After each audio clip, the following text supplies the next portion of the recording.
Did Allah ask me before creating me? We can reply to this question in diverse ways. It has been already done. For instance, we can simply say, we don't know, or we will already learn it later, and allude somehow. At the first glance, it may seem for us like we are face to face with a question whose answer is unknown. As for another answer, we can say, we were supposed to be created so that we can be asked about whether to be created. As you know, some people claim this. That is, to them, we are created so that we can be asked this question. That's why Allah created us, and people ask the current question. As we have said, other points could also be set forth while answering this question. We could say, we will learn the answer to this question in the afterlife. Furthermore, we can say, from another point of view, stop thinking this point, seek the reason for your existence. However, we will make none of these.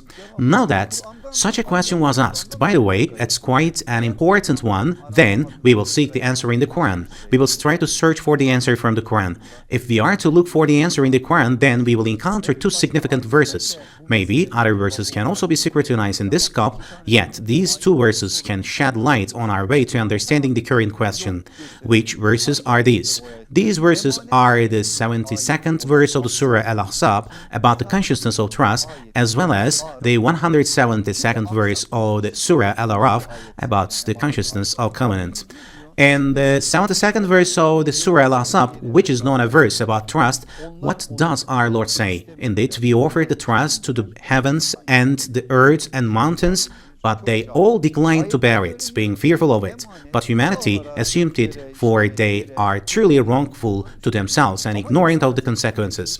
From the verse, we learn that the trust was offered to mountains, the heavens, and the earth, but none of them took upon it. However, when offered to humanity, it accepted it and undertook it with its own will and choice.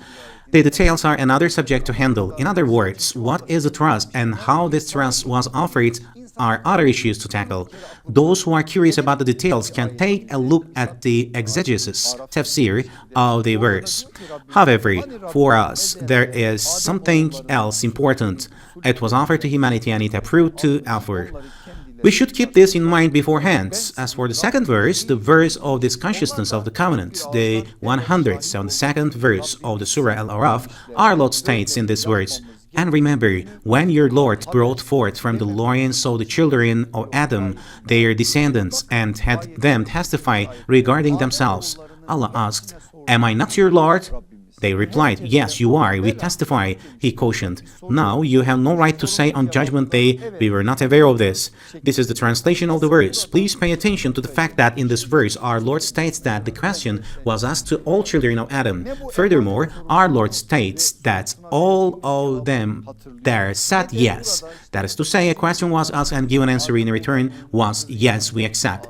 Now we need to get into the key point. None of us, neither me nor you or anyone else, neither do remember the answer we gave the question of the trust. We don't remember the answer to the question, Am I not your Lord? Which was asked to those from the loins of the children of Adam either. We don't remember the Creator states, I asked, and the created ones. We say we don't remember. Who says the truth? Of course, the Creator states the truth. That we don't remember or we forget, it does not mean that such a thing didn't happen. Surely we will see whether it happened or not. Shortly, our Lord, who is Al-Halik, the Creator, and Al-Bari, the Originator, states that he asked it. Our Lord says, I offered it to you and you accepted it. You undertook it, you said yes.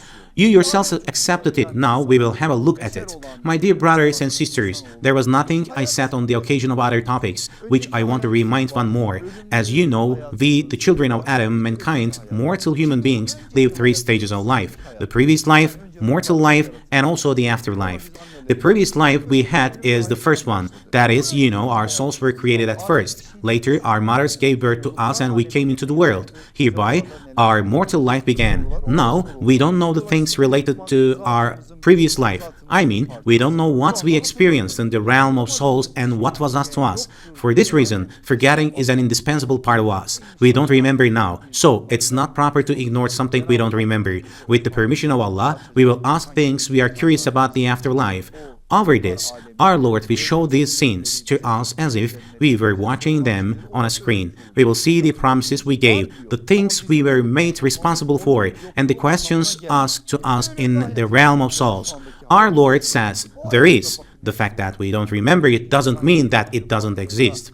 We live a mortal life as well. In other words, we live the present life. Look, we forget a point in this life as well. I mean, does a person remember each phase of his or her life when looking back on? Does he or she remembers all moments, the whole life process when she or he looks behind? There are plenty of things we forget. There are some facts we must remember, however. Actually, we have to give them priority in our mortal life. There is also the other life that we will live. It is the afterlife, that endless life. The things we have forgotten will be reminded of us. A completely new life will begin after our accountment and questioning. Thus, we shouldn't miss the moment we live in because of the question we have forgotten. If we miss the moment, the mortal life that we live because of the forgotten answer, that's a real calamity. For this reason, we should accept what our Lord stated. I asked, I offered. Of course, we might be curious about how it occurred and keep our curiosity for the afterlife to be satisfied, but we have to try to lead the mortal life in the best way.